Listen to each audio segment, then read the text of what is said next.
ऐकली कधी तुम्ही ही कथा सात बेटांची? ह्या भूमीला साथ लाभली दर्याच्या लाटांची. कोणी म्हणे माया नगरी, कोणी मुंबाई माता. इतिहासातून चला उलगडू आजही विस्मय गाथा. ही कहाणी अज्ञात मुंबईची. श्रोतेहो नमस्कार. प्रसारित करत आहोत अज्ञात मुंबई या पुस्तकाचं क्रमशः वाचन. लेखक नितीन साळुंखे, वाचक स्वर ओमकार गोवर्धन आणि केतकी थत्ते, संकल्पना शैलेश माळोदे आणि सादरकर्त्या ज्योत्स्ना केतकर. आज ऐकूया माहीमच्या कॉजवेच्या गोष्टीचा पहिला भाग. 7 बेटांच्या ओसाड, रोगट, दुर्लक्षित मुंबईला आजचं जागतिक दर्जाचं, जगातल्या महागड्या शहरांपैकी एक शहर म्हणून ओळख देण्यामागे अनेकांचा हातभार लागला आहे. यात जिवंतपणीच आख्यायिका बनलेले तत्कालीन देशी लोक आहेत, तसंच मुंबईवर राज्य करण्यासाठी आलेले परदेशी लोकही आहेत. या सर्वांनीच आपापल्या परीने मुंबई कशी असावी याचं एक स्वप्न पाहिलं होतं आणि ते स्वप्न पूर्ण करण्याचा यशस्वी प्रयत्न केला होता. त्यातल्या एक होत्या माहीम कॉजवेच्या निर्मात्या आवाबाई जमशेदजी जिजीभॉय किंवा लेडी जमशेदजी.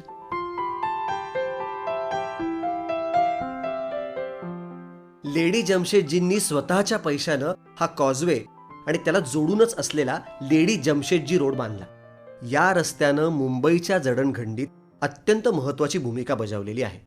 हा कॉजवे आणि रस्ता या दोन गोष्टी भविष्यात मुंबई शहराच्या समृद्धीत केवढी प्रचंड भर घालणार आहेत याची त्याच्या निर्मात्यांना कल्पना नसण्याचीच शक्यता जास्त होती. त्यांनी जे केलं ते या शहरात राहणाऱ्या लोकांसाठी शुद्ध परोपकाराच्या भावनेतून. या रस्त्याचं मुंबईच्या समृद्धीत असलेलं योगदान, त्याचं महत्त्व समजून घेण्यासाठी आपल्याला मुंबई शहराच्या इतिहासातल्या ब्रिटिश काळात एक फेरफटका मारून येणं आवश्यक आहे. त्याशिवाय हा रस्ता मुंबईकरांसाठी का, कसा आणि किती महत्त्वाचा होता याची कल्पना आजच्या मुंबईकरांना येणार नाही.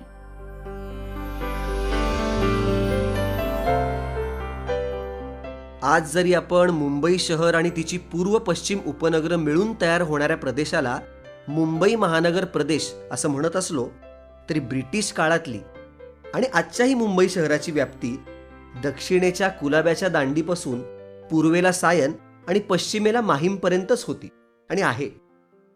वांद्रे ते दहिसर आणि कुर्ला ते मुलुंड अशी नावं धारण करणाऱ्या आजच्या उपनगरांच्या आणि त्या पलीकडच्याही विस्तृत भूप्रदेशाला साष्टी असं तेव्हा नाव होतं.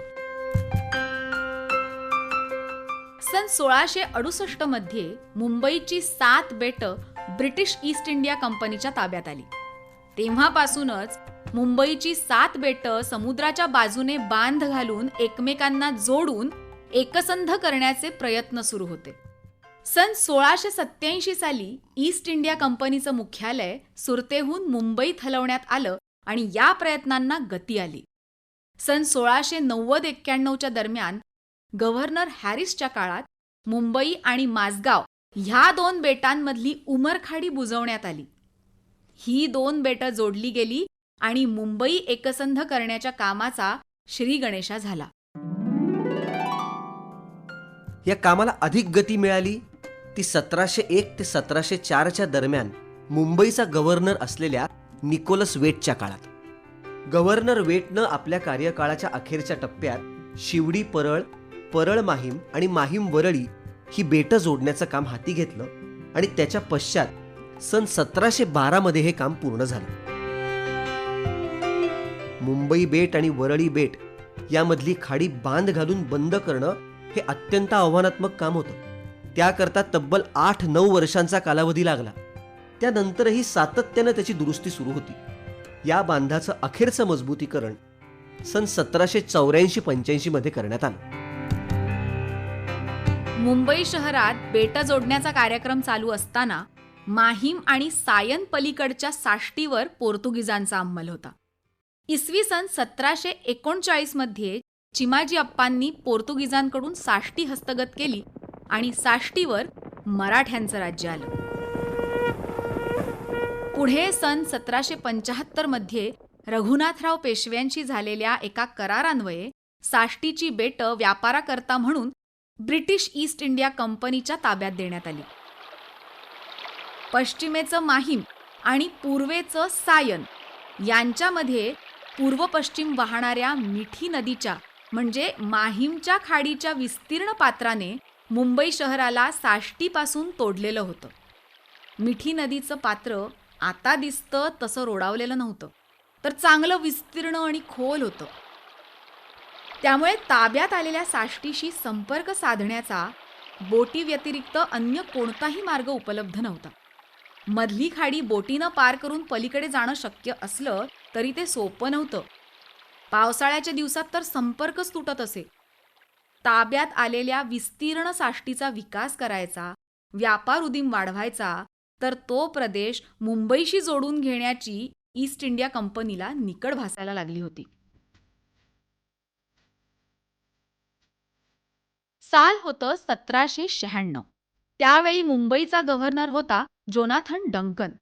त्यानं मुंबई साष्टीशी जोडून घेण्याचा निर्णय घेतला. आजच्या चुनाभट्टीपाशी तेव्हा मिठीचं पात्र किंचित कमी रुंदीचं होतं. त्या ठिकाणी नदीत भरणी करून मुंबईतलं सायन आणि साष्टीतलं कुर्ला ही 2 गावं रस्त्यानं जोडणं शक्य होणार होतं. बऱ्याच विचारविनिमयानंतर त्यानं रस्ता बांधायचा निर्णय घेतला आणि असंख्य अडचणींवर मात करून अखेर सन 1805 साली हा रस्ता बांधून तयार झाला. सायन आणि कुर्ला कायम स्वरूपी जोडलं गेलं.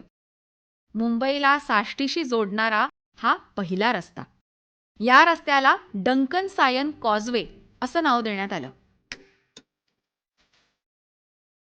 या रस्त्यामुळं काय झालं तर साष्टीतली कुर्ल्याच्या पलीकडची सर्व गावं मुंबईच्या थेट संपर्कात आली. वर्षाच्या कोणत्याही ऋतूत जाणं येणं शक्य होऊ लागलं. मुंबईमध्ये पार ठाणे, कल्याण आणि त्याही पुढपासून लोकांची आणि विविध प्रकारच्या मालाची आवक व्हायला सुरुवात झाली. मुंबईच्या सुप्रसिद्ध बंदरांची माळका पूर्वेलाच असल्यामुळं त्यावर आधारित व्यापार उदीम वाढवण्याकरता हा रस्ता फारच पूरक ठरला. कुर्ला घाटकोपरपासून पुढं मुलुंडपर्यंत असलेल्या लाल बहादूर शास्त्री मार्गाच्या दुतर्फा ज्या मोठमोठ्या जगप्रसिद्ध कंपन्या उदयाला आल्या त्या याच रस्त्यामुळे. देशातली पहिली रेल्वे याच रस्त्याला समांतर धावली. दळणवळण सुलभ झाल्याचा परिणाम म्हणून कुर्ल्यापासूनच्या पुढच्या भागात वस्ती वाढू लागली आणि हीच वस्ती पुढच्या काळात मुंबईची पूर्व उपनगर म्हणून ओळख पावली. मुंबई ही देशाची आर्थिक राजधानी व्हायला खरी सुरुवात झाली ती या रस्त्यामुळे. मुंबईला महानगरी बनवण्यास खऱ्या अर्थानं कारणीभूत ठरलेला हा पहिला रस्ता. पूर्वेकडचा विकास झपाट्यानं व्हायला सुरुवात झाली असली तरी पश्चिमेच्या आघाडीवर मात्र सामसूम होती.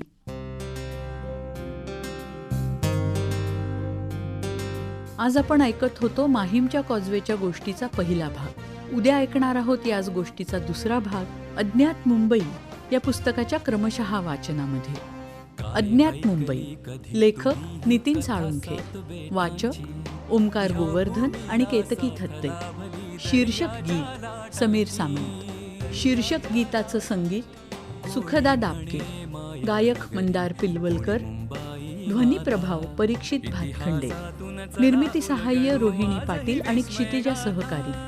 संकल्पना शैलेश माळोदे आणि सादरकर्त्या ज्योत्स्ना केतकर. ही कहाणी अज्ञात मुंबईची.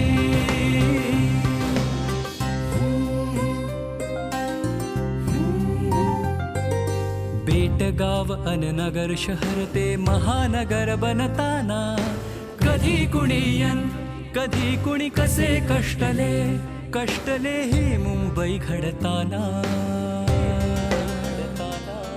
चला पाहूया काही खुणाच्या कथा सांगतील आता. इतिहासातून चला उलगडू आजही विस्मय गाथा. ही कहाणी अज्ञात मुंबई.